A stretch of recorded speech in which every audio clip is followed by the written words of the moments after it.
Utility की कितने types है? तो फर्स्ट है form utility. When utility is created due to change in shape structure of existing material, and जो material है उसमें चेंजेस होते हैं, तो ऐसी यूटिलिटी को फॉर्म यूटिलिटी बोलते हैं। So it is called form utility.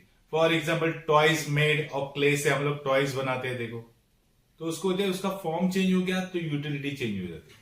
जैसे फर्नीचर फ्रॉम वुड, यानी लकड़ी से हम लोग फर्नीचर बनाते हैं, तो वुड हम लोग कन्वर्ट करते हैं फर्नीचर में, तो उसका फॉर्म चेंज हो जाता है, तो लकड़ी का फर्नीचर यूटिलाइज में आ जाता है, यानी फर्नीचर हम लोग यूज करते हैं ना, यानी शेप चेंज होने के कारण हम लोग को जो यूजफुल होती है चीजें उसको बोलते हैं फॉर्म यूटिलिटी। नेक्स्ट है place utility. When utility of commodity increase due to change in its place, commodity की यूटिलिटी देखो इंक्रीज होती है जैसे प्लेस चेंज होता है, तो उसे बोलते हैं it is called place utility. For example देखो, woollen cloth have a more utility at cold place. Woollen cloth कहां पे यूज होते हैं? कोल्ड प्लेस पे, rather than at a warm place. Warm place में देखो यूज नहीं होता उतना, हम लोग को कोल्ड प्लेस में वुलन क्लोथ यूज होते हैं। तो जगह चेंज होने के कारण यूटिलिटी भी अराइज होती है। जैसे transport creates place utility, transport के कारण देखो हम लोग हर जगह जा सकते हैं, तो ट्रांसपोर्ट भी कैसे प्लेस यूटिलिटी में आता है। थर्ड है service utility. Service utility arise when the personal service are render by the various professional. अलग अलग प्रोफेशनल लोग रहते हैं, for example service of doctor, teacher, lawyer, ये जो सर्विस प्रोवाइड करते हैं तो उसको बोलते हैं सर्विस यूटिलिटी। नॉलेज यूटिलिटी है when consumer acquire knowledge about the particular product, एक चीज के बारे में नॉलेज लेना, it is called knowledge utility. For example utility of mobile phone, mobile phone का यूटिलिटी देखो क्या है।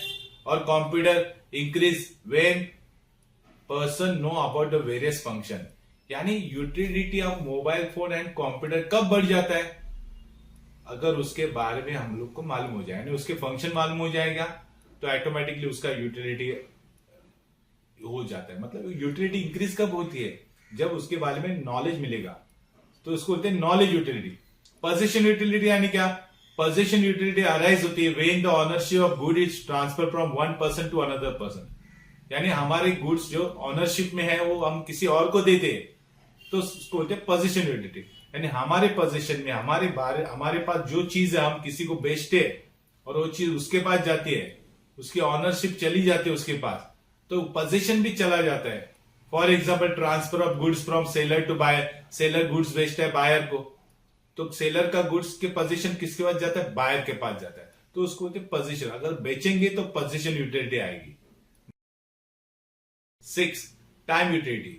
When utility of commodity increase with the changes in time of utility, यानी उसका यूटिलाइजेशन का टाइम चेंज हो जाएगा तो कमोडिटी की यूटिलिटी भी चेंज हो जाते हैं, इसे बोलते हैं it is called time utility. For example student has a more utility कब आएगी? फॉर टेक्स्ट बुक के लिए, during the examination rather then in vacation. देखो वेकेशन में कोई भी बुक स्टडीज नहीं करता, क्योंकि उसको मालूम है स्टूडेंट को ज्यादा यूटिलिटी टेक्स्ट बुक के बारे में एग्जाम के टाइम रहती है, वेकेशन में नहीं रहती है। Then time utility is also observed कब की जाती है? When the goods are stored and used at a time of scarcity, जब scarcity यानी शॉर्टेज हो जाएगा तभी हम लोग वो गुड्स स्टोर किया वो गुड्स यूटिलाइज करते हैं, तो स्टोर करना भी क्या है? टाइम यूटिलिटी है। फॉर एग्जाम्पल ब्लड बैंक देखो, ब्लड भी कभी यूटिलाइज होता है जब उसका टाइम आता है, जो चीज का टाइम आता है वो टाइम पे यूज होती है, उसको बोलते हैं टाइम यूटिलिटी।